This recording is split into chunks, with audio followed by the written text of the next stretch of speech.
क्या आपने कभी सोचा है कि हम जीवन में बंधे क्यों रहते हैं? हमें दुख, डर, लालच, मोह और भ्रम क्यों घेरे रहते हैं? और यदि बंधन है, तो क्या उससे मुक्ति संभव है? यदि हाँ, तो कैसे? अष्टावक्र गीता, यह वह रहस्यमय ग्रंथ है जो केवल कुछ ही शब्दों में आत्मा, बंधन और मोक्ष का रहस्य खोल देता है।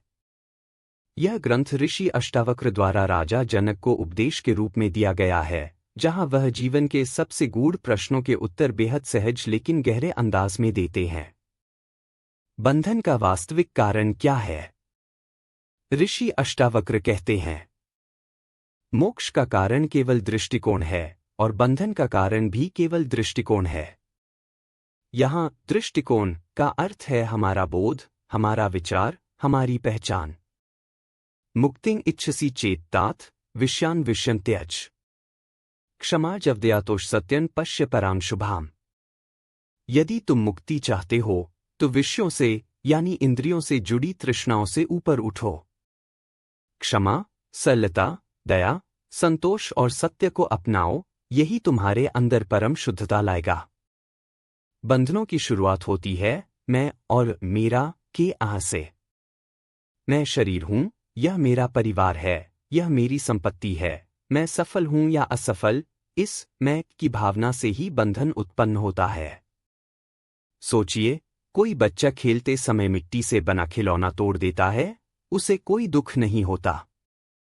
लेकिन यदि वही खिलौना उसका सबसे प्रिय खिलौना हो, तो वह रोने लगेगा। कारण? ममता। ठीक वैसे ही जब हम संसार को अपना मान लेते हैं, तब ही बंधन जन्म लेता है। देहाभिमान ही मूल बंधन है।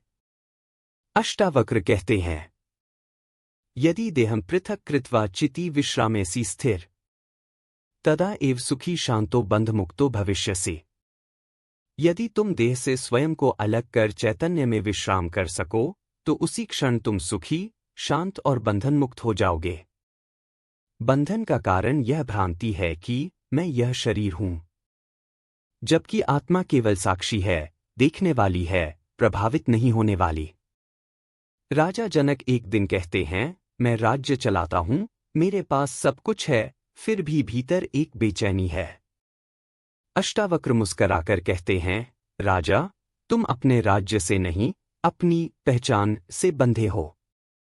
अपने को राजा मानना ही तुम्हारा बंधन है। मन की वासनाएं, अदृश्य बंधन।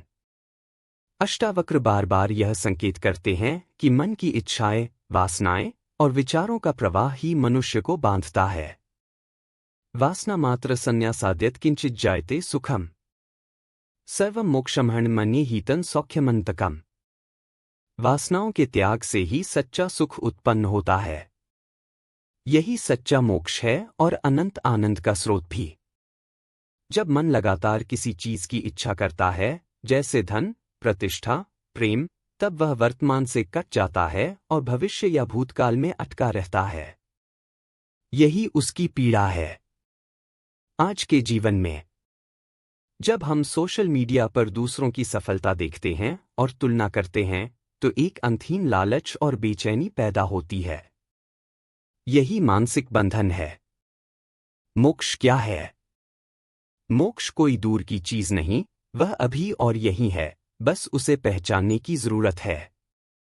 यथा न त्यजसि क्लेशान कामान वा धृतमोहित, आत्मतातन तथा त्यक्त्वा यथेष्टं व्रज निस्पृह। जैसे तुम कष्टों और कामनाओं को सहज छोड़ नहीं सकते, वैसे ही आत्मा को पहचानकर तुम उनका परित्याग कर सकते हो और इच्छारहित होकर विचरण कर सकते हो। मोक्ष का अर्थ है पूर्ण स्वीकृति, पूर्ण शांति और कोई अपेक्षा नहीं। जब तुम किसी भी चीज से बंधे नहीं होते, न विचारों से, न यादों से, न चाहतों से, तब तुम मुक्त हो। कैसे हो बंधन से मुक्ति? अष्टावक्र समाधान भी देते हैं। न ते संगोस्ति केनापि बुद्धस्त्वं मुक्तिमिच्छसि, संसारं त्यज मोहितं व्रज मोक्षं चिराय वै। तुम्हारा किसी से कोई वास्तविक संबंध नहीं है। यदि तुम बुद्धिमान हो और मोक्ष चाहते हो, तो इस मोहमाया के संसार को छोड़ दो। साक्षी भाव अपनाओ, देखो, पर जुड़ो मत। विचारों की पहचान करो, हर विचार तुम्हारा नहीं है। वासनाओं को क्षमा करो, जब वासना उठे उसे प्रेम से विदा करो। ध्यान करो, आत्मा को जानो, वह कोई भावना नहीं, वह तुम्हारा असली स्वरूप है। आधुनिक जीवन में बंधन और मोक्ष। आज हर इंसान व्यस्त है, उलझा है, तनाव में है, चाहे वह अमीर हो या गरीब। कारण एक ही है, भीतर की स्व की भूल। एक इंजीनियर नौकरी में दिन भर व्यस्त रहता है, लेकिन भीतर से खाली है। क्यों? क्योंकि उसकी पहचान सिर्फ उसके पेशे तक सीमित है। अगर वह यह पहचान ले कि मैं एक चैतन्य आत्मा हूं, यह भूमिका केवल एक माध्यम है, तो वह तनाव मुक्त होकर उसी नौकरी में प्रसन्न रह सकता है। बंधन या मोक्ष, चुनाव तुम्हारा है। अष्टावक्र गीता बार बार कहती है, बंधः कर्म फ्लेशक्तिर्मोक्षस्तत्स्वनुपेक्षणम्। एषा मतिर्मम संक्षेपणोक्तर यथारुचि। बंधन है कर्म फल की आसक्ति, मोक्ष है उस फल की उपेक्षा। यही मेरा संक्षिप्त मत है, अब जैसा तुम्हारा मन चाहे वैसा करो। यह जीवन तुम्हारा है। तुम चाहे तो मोह में बंध सकते हो या जागरूकता से मुक्त हो सकते हो। मोक्ष कोई क्रिया नहीं, कोई मंजिल नहीं, यह केवल पहचान है कि मैं कौन हूं। बंधनों की कोई जंजीर बाहर नहीं है, वह तो मन में है।